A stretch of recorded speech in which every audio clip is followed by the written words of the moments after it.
while I was here, we do a little review of the 23, or is it 26? We'll do a review of the 26 Contender. This is the bay version. I think there's already one or two on the island.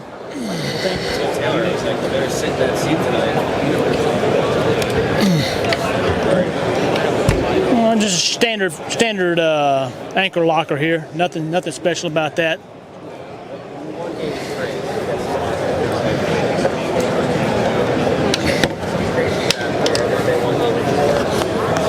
I am interested in seeing this big box right here. Tremendous amount of deck space up here. Oh yeah, pre-cut out for a couple of 5-gallon buckets, and this would hold quite a few fish right here. Giant ice chest. Very well built, man. Well finished. Some heavy duty shocks in there.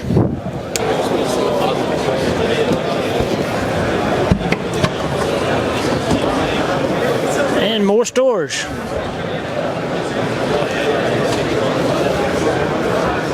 Wish I had a 5-gallon bucket to put in there so you'd have an appreciation for how much room it is. But it looks pretty comfortable in here. You can sit a few people up in here if you're not fishing and y'all are just going to the beach. I mean, you can seat, I don't know, six people right around this little area very comfortably. Also have a seat right here. Nice seat right there for someone to ride. And this is your drink box. I'd recommend them cutting a little more of this cushion off right here, guys, so that you could open the box up all the way.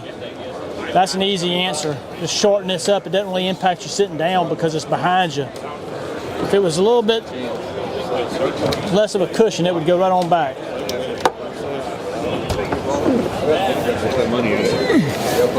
Let's check out the helm access. 3-bank battery. Easy access to your electronics. You got your Perco switches here. Really clean. And there is quite a bit of working room in there. It really is. I mean, you can get in there and get around. You're not bottled up. Yeah, that's a very good selling point right there. I like the lip. This lip creates a lot of water resistance right here. It's a sure enough lip on this thing that bites over this. So I can see it being very much water resistant. It'd be tough for water to get in there. Standard helm setup. There's a lot of monitor space right there. I think those are probably 16s. I agree. Got some little storage up here. Typical. Got some spreader lights right here. I like these switches being right here. I love that. I'm not a fan of them being down below. Leaning post, pretty deep. I mean, you literally can sit back here. It's really deep leaning post. Perfect distance. 4-rod bank. Got a snap. There we go. Got some little helm seating storage for some basics.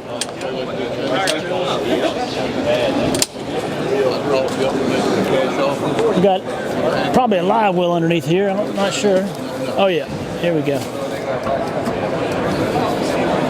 That's at least a 40-gallon live well. I would think it would be anyway.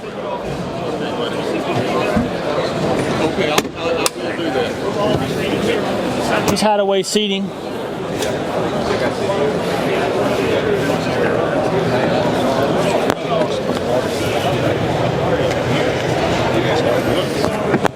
Well, I don't want to tear it up. It's not opening up easily. It's a little tight right here, but I definitely like the rocket launcher add-on. Truthfully, to sit right back here, somebody's running, you got your rod, you can rig right here while you're out of the wind. I can see that being a real asset. I definitely like, it's a little tight, but I do like that. I really do. Let's see what we got back here. So we got a live well there, and looks like a smaller pitch well here. I'm not really sure. And maybe they're just using space. I don't know. I don't see the real benefit in that. Here's your bilge pump access. That's pretty accessible. You can lay down and get in there and get to those pumps pretty easy. And those quick release pump systems are so much better today.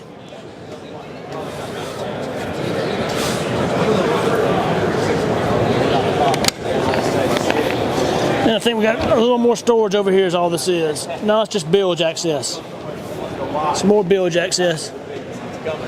Got your fuel filter right here. Water fuel separator.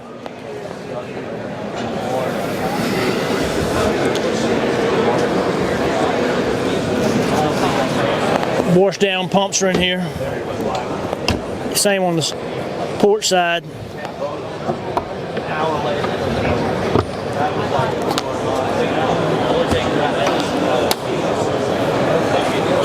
You know, no rod holders in the stern though.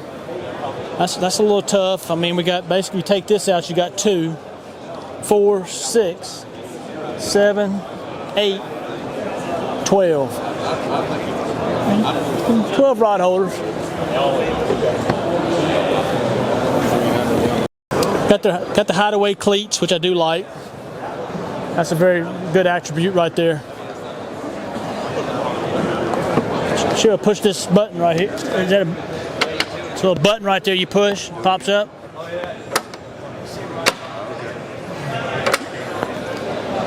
Like that.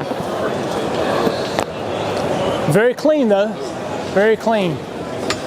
Fit and finish is really solid. So now we're going to go check out the Yellowfin bay boat version and get an opinion on that one. I'll give you a rating at the end of the video. You can get a good idea of the profile and the trim tab set up.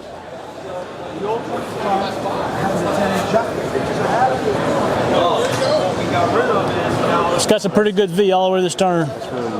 That trim tab set up, yeah.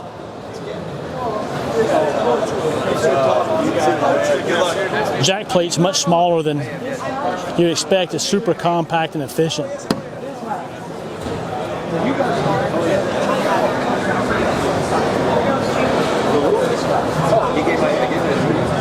Let me make sure we have the correct one. Step hull. Pretty good flare on the bow. Overall, it's beautiful, beautiful rig. Just climbed a 24 Yellowfin. Going to do a little comparison with the 26 Contender Bay.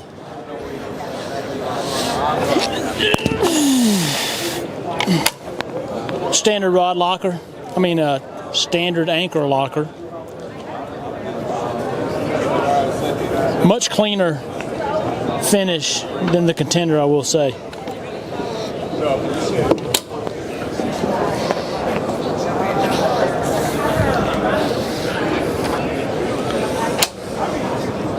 So we got a fish box here with, it looks like another box down below.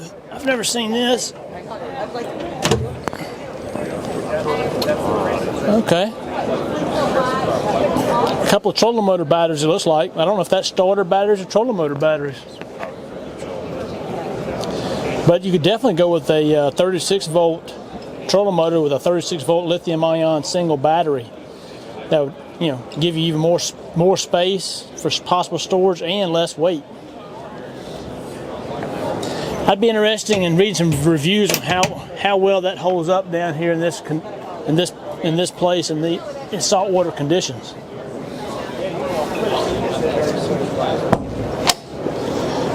Something about having your batteries underneath your fish box.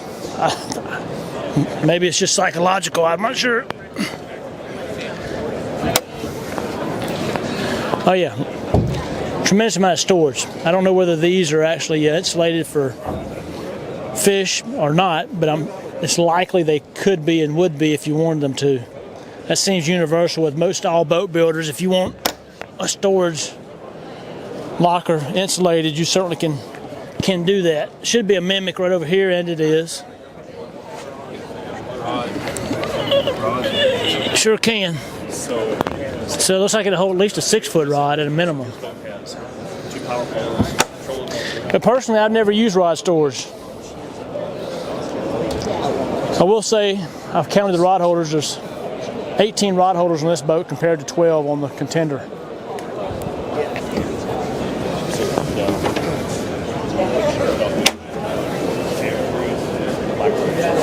So this is likely your fish box right here. And that box up front we took earlier was a storage box, guys. So you wouldn't have any water sitting over top of your batteries or any ice. This fish box does go each way, so it looks like it'd hold quite a bit of fish and quite a bit of ice. I love this latch design. I don't know if you noticed this or not. It's different than your normal latch. It's got the roller and the release. I really like that. It's not the twist type. Much cleaner scenario. I like that.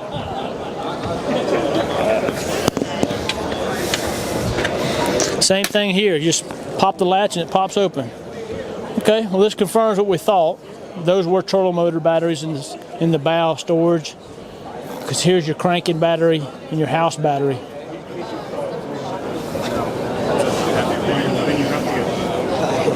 Easy access right there.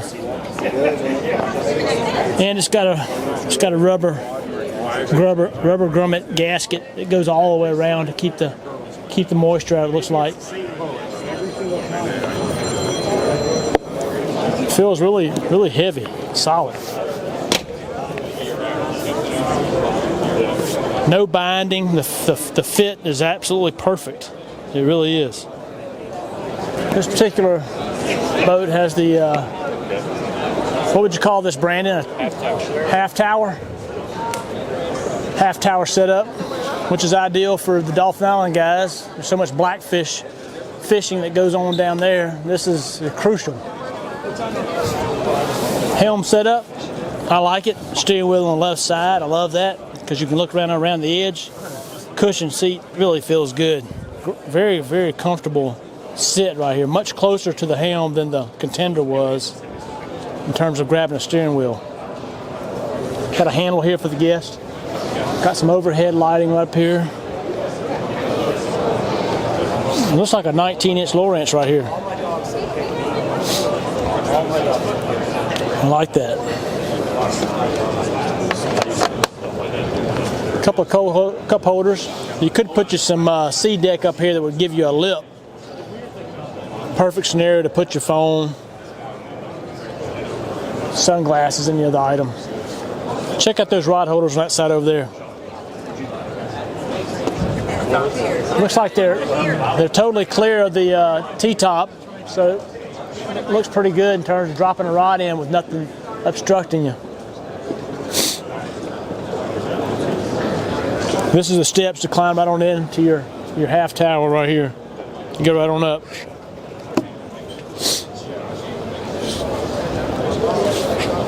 It looks like it's another foot of room between the leaning post and the back deck, as opposed to the Contender.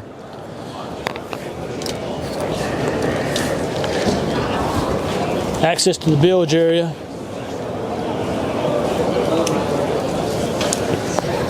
All the pumps are easy to get to, as you can see right there. I mean, they're literally, you get on your knee, you can reach down and grab one. They have some pro bubblers right here for the live wells that are on the port and starboard stern that we're fixing to open up.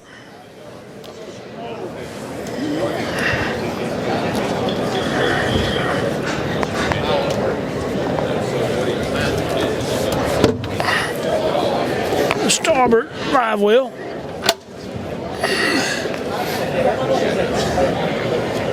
Plenty of size to that. Hold some bait in there. And you can have shrimp in one side and croakers in the other. Or if you're in a live fish tournament like Mr. Collier fishes, you can keep your flounder in there.